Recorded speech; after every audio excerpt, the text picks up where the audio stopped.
into the entire like Easter weekend, and I'm fine with that. Trust me, I love reading, so I'm completely fine with it. But it just turned into a little bit longer than what I expected it to be. But I got through a lot of books, so I'm gonna try to dwindle down my reviews of each book to like 2 minutes each, so this video is not like an hour long. All right, so I have some time before I go to go with my boyfriend to go celebrate his birthday. So I'm just gonna go ahead and do one of my reviews really quick. And these books are not gonna be in order of when I finished them. They all finished within my 24-hour reading challenge. That's what really matters. So I'm just gonna go ahead and start the timer to do the review.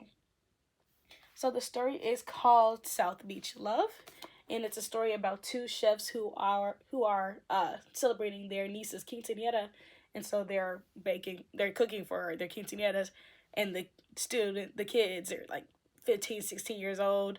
They're having their own little drama as teenagers do in the book. And it's pretty much all about their relationship and how they come together, celebrating Cuban culture and the food, all that good stuff. It's a Hallmark published book, so keep that in mind. So, the book, I would say, at first I was going to give it 3.5 stars because the food sounds really good. The romance between Tony and Sarah is decent. It's not over the top. It doesn't take too long because it's pretty much written like a Hallmark movie. The niece, Samantha, at first I thought she didn't seem authentic to me because why you want a quinceañera when it's not really a huge part of your culture as much. I think in the book it says her mom's Cuban. Okay. I mean, I can get that you want to incorporate that part of your culture and having a quinceañera, but it just seemed to be a little bit kind of jarring opposed to Tony's niece, who is very much part of their culture. It seemed kind of like a slap in the face for the other niece. I forgot her name. It's very Hallmark based. The girls drama competition was like average. It like lasted for like 2 seconds. It was very pointless, and then it turned into like a Parent Trap kind of feel to get Tony and Sarah together. I didn't care for that dynamic at all. The girl, because girls are known to be like a little bit more ruthless and like aggressive towards each other, especially teenagers. It was very subpar, but gotta keep in mind it's Hallmark. Dang it. All right. I did not make it onto the time, but I'm just gonna continue on. This is gonna be just a little bit longer. But they ended up having a joint quinceañera. It's very Disney Channel. Very much like, let's work together. Everything's gonna be fixed or whatever. Now we gotta try to get Tony and Sarah together. So the drama was enough for me. And the fact that they kept referencing that Sarah was so different than when she was younger. It's like, yeah, she's a grown adult. We don't need to mention it every chapter or every paragraph. It seemed a little bit repetitive to me. You already know it ends with a happily ever after. And I really don't have much of an opinion on Tony and Sarah. They're not terrible characters. I don't think of them as really influential or characters that I really liked or connected with. It was just a cute romance with some cheesiness to it, very Hallmark-esque. So I ended up giving it 3 stars, actually. So another book that I read during not really my challenge. I finished it before my challenge, but still another one of my books on my March TBR that I absolutely loved was Otherworld by Jason Segel and Kirsten Miller. And just to take it out of my talking time, I'm just gonna go ahead and talk about the summary of the book first and then start the timer to give my review. So the story follows Simon. He's 18 years old and he is released from prison. And he's back at school now. His parents are like, come on, Simon, you need to get it together, figure out what you're going to do.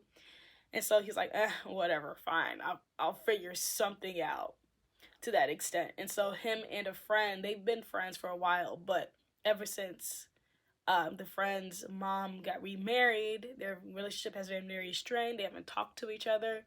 And so he has a huge crush on her.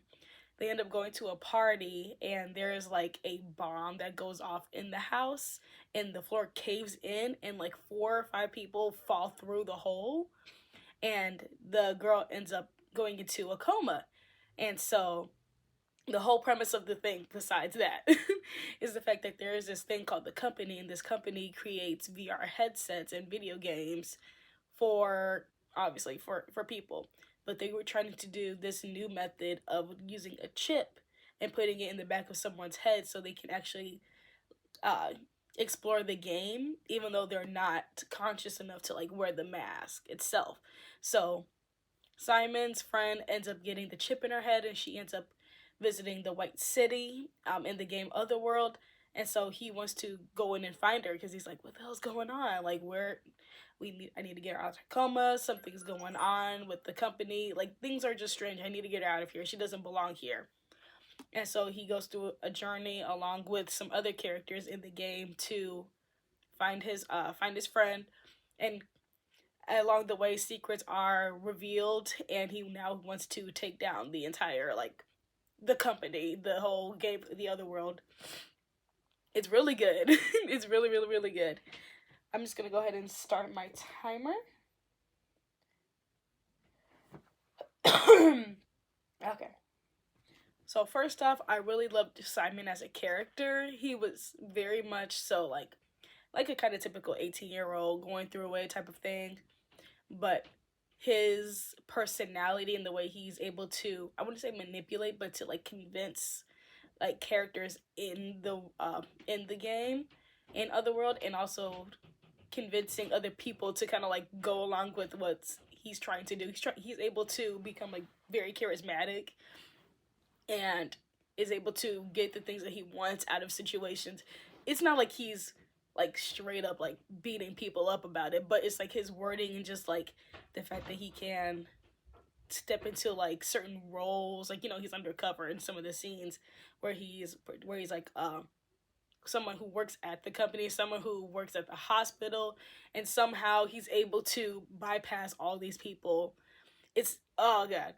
And the ending, the if you've read the book, the ending that where Simon kind of like takes the ending of it, where Simon just really much just encapsulates him as a character. Oh, that ending was really good. It was really, really good. It's actually a series, so I'm really interested in actually getting the second one. I really want to go ahead and go through with the other ones. I really like the fact that in the game there's actual issues going on in the game. Different characters in the game are not, like I say, against each other, but everyone has all the characters have their own opinion of how the game is supposed to be used, how the game was actually created, and what its initial use was. So like there's characters called the children, there's the creator, there are the NPCs, and then there are the guests. The guests are like Simon and other people who are playing the game with like VR headsets. And so every group of characters, every group of thing has their own opinion on how the game should be treated and who should be in the game. But it was very good. A lot going on, very fast paced, but I loved it about it.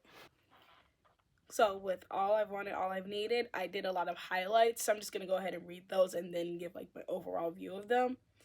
If by my comments you'll probably tell how I would rate it. Let's just be honest there. The first highlight was on page 49, and it was a line that one of the characters said. I noticed it was a typo, like more grammatically. It just didn't sound right. On page 77, there was a lot going on in the beginning of the story, just like so much change. And so literally on page 77, it was just like, it was so rapid fire that I was just like, it was a lot of telling and not showing, because it was just so much going on at the beginning. I would love to see it like more fleshed out in detail of seeing God, what is this character's name? I forgot her name. I'm just gonna call her Sunshine because that is her nickname, and even though I can't stand that nickname. But Sunshine has so much going on so fast, with just like the fact that she said no to her fiance. I mean, she said no to her boyfriend who was proposing to her, and such events happen so quickly, just based off of how A.E. Valdez was writing. It was just like so quick, fast paced. It kind of reminded me of like fan fiction, where it's just like one thing after another. It's like, hold on, you really were like, okay, now 3 months later, I'm doing this. It's like, okay, but what happened in the 3 months? Like, let's fill in the gaps somewhere a little bit. Page 80.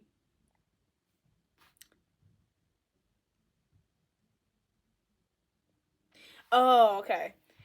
When the characters was talking to another character, but was talking to, oh, this was when the MC was talking to his sister, but he was staring at Sunshine, and it kind of reminded me of a scene from the show Awkward, when Colin was like holding onto Jenna's arm while he was on the phone with his girlfriend. If you've seen the show, you know the scene. That's exactly what that looked like to me. It was just like, ugh, kind of uncomfortable. Page 148, Sunshine. I just started to hate the nickname. It literally popped up like every other page. I did not like that nickname at all. Page 149. I'm just going to say this. It's very much so like,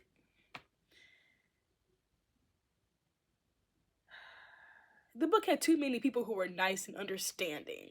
Like, a lot of nice characters. I'm not saying it's bad to have nice characters, but come on, let's get some depth here. It kind of read me as kind of like a Hallmark romance, kind of like South Beach Love, but with sex. Like, it was very much like that. It was a lot of like one liners, specifically like this one right here. I might put a picture up here. It says like, oh, to get there it's going to take time. I think you're being too hard on yourself, Sunshine. That's my job. It's like, you're human, right? You can't switch off your emotions. It's like very much like, so like, just putting out like what the theme is in words. Like, everyone's just like repeating it. It's kind of repetitive to me. On page 152. Oh, let's go too far back up. Oh, when the MC Asen says like, stop acting like you owe everybody something. You don't owe anyone anything. The only person you owe something to is yourself. It's okay, blah blah blah blah. It's like, it's talking like a fortune cookie. Everybody always has the right thing to say, and that's not how real world works. People say the wrong things. Like, not everybody has a really good answer, like really thought provoking answer for anything. It takes time to know exactly what the message is, or what the theme is of what that situation you went through, how it comes about at the end. It's not that straightforward. It's not like, oh my god, you gotta focus on yourself. It's like, okay, but people have to get there though. Another cheesy line on page 161. Page 179, when the main character is talking to her two friends on the phone. She's like, I've told Marissa and Quinn all about Asen, and they're dying to meet him. But when did you tell them about him? Like, I would have loved to see that. I love to have seen it more in the book, of like discussions, text messages between the friends of like, oh my god, this guy I've been hanging out with, blah blah blah blah, and then cuts to like the main character and the MC actually hanging, the MC actually hanging out and talking, like the love interest. Like, that would have been a lot better. 196. It was just extra information that we got extra late, like how the main character and her ex-boyfriend Hendrix celebrated their birthdays together all the time. It's like, yeah, we're almost done with the book though. We're about to go up to page 200. Like, we could have gotten this information at the beginning. I'm just saying. And then Asen on page 236, when he corrects himself, it doesn't call her his nickname. He calls her by his name, Harlow. Sorry, there you go. That's the main character's name, Harlow. Shows you she doesn't matter much to me, huh?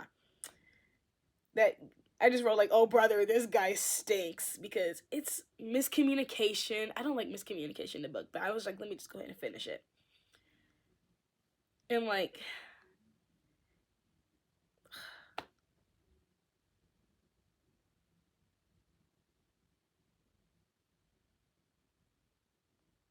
Another cheesy quote. I get it. Sometimes you gotta get away. Why do you think I moved out to California? We've got to do what's best for us, Harles. No one else will. Okay, another cheesy one. A lot of cheesy one-liners. Like it's not giving depth. It's giving very much like you're reading off of a script. Oh God. And the fact that she jumps from working at a yoga place to doing photography on page like 260, and all of a sudden now she has a business. I'm like, see, too much is happening over the course of like, I don't even know how long this is going over. Like months, a year maybe. I don't even remember. Like too much was going on for no reason. Also, why is there an epilogue? It was unnecessary. I didn't care if she ended up having a business. I didn't care. So if you can tell based on my comments, I did not like this book. I can't even rate it 3 stars. I'll rate it 2 stars. 2.5 to be nice. But it's just too fast paced, not enough of depth in the characters really. I understand like having certain characters that are more like supportive and they're a little bit more one note, but all the characters being one note, but minus Harlow, Asen, that's it. Those are the only ones that aren't one note. Even her ex Hendrix is very one note, very like possessive, controlling. Even her friend Kyrell, there. See another character I remember now. Kyrell's very one note. Her friends are very one note and vaguely mentioned. Her dad is very one note, vaguely mentioned. Her uncle and aunt are vaguely mentioned, like one note, like happy, loving couple who are just struggling with the business. It's very much like it's a Hallmark book. Like this could have been in Hallmark Publishing. I mean, yeah, that's just how I feel about the book. I mean, luckily I got it for free because it was Stuff Your Kindle Day, so I didn't pay for it at all. I was just finding any book that I was like I was like vaguely interested in. I was just like shoving it into my Kindle. But I mean, that's it for me. I don't think I'll read any more A.E. Valdez books unless if it's something completely different and this was just like her first book. Hers, I don't know who wrote the book. I don't know if it's a female, male, but still, whoever wrote this book, if there's more depth to their other books, maybe, but it's highly unlikely. Another book that I read for my 24-hour reading challenge is actually the London Seance Society.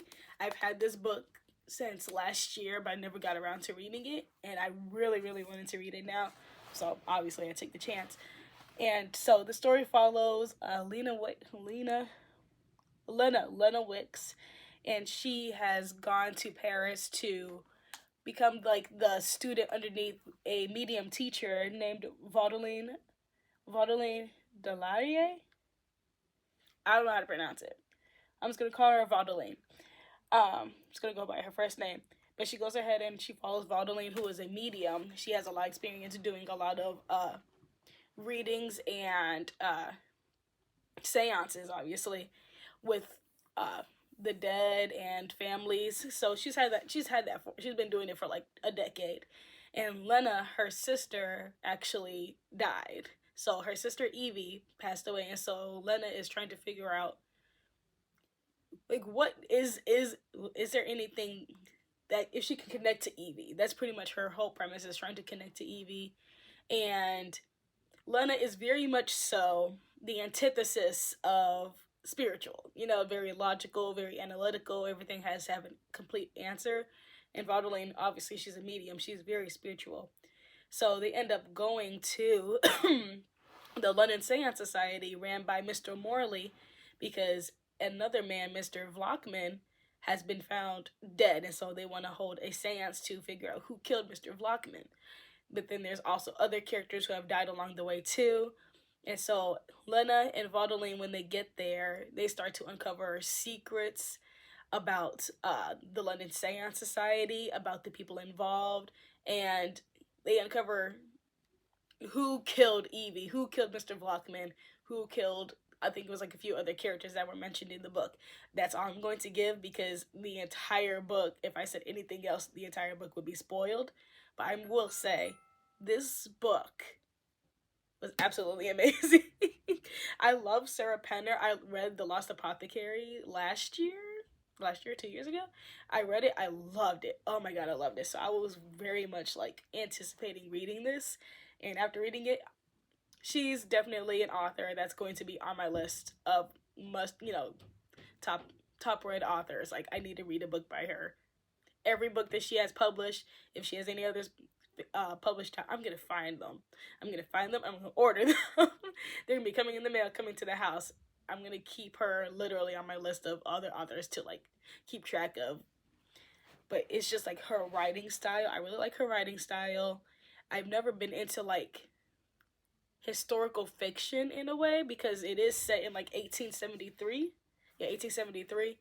I've never really been that much into stories that are set in time periods like that, but she does it very, very well. Like, I'm very interested. I'm very captivated by how she does it. I've read books that are set in that time period, about like 1800s, and those have been really good because they kind of integrate with modern years too. But there are some books that I read that are purely just about that time period, and some of them are like Sarah Penner, like The Lost Sand Society. They're really, really good, and I might be interested. You never know. I might try to read some more of like historical fiction books. Maybe that's something I might be into.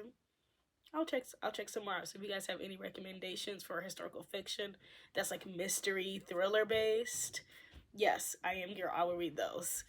So yeah, I mean, I loved it. I love the writing style. I love the characters. The twist at the end was spot on.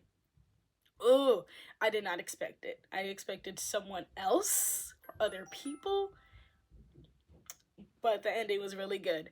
And I always hear that people, I've seen not comments, but reviews on Goodreads that some of Sarah Penner's books are very like focused on like the men is the bad guy, and it's like, I mean, there are some. It just happens to be certain ones in her stories, and that's just, I like how that is. I like that because it's not like that's like the whole entire thing. There's other elements to the story besides just who's the villain. It's more so of like how the characters have grown, changed, and how Lena, the character herself, deals with her sexuality, how Vaudeline kind of teaches her to like open her eyes to things that are more than what she with something that can be just like easily explained, that things are kind of unexplainable. So I kind of love that element too. I'm very into spirituality, seances, ghosts, witches.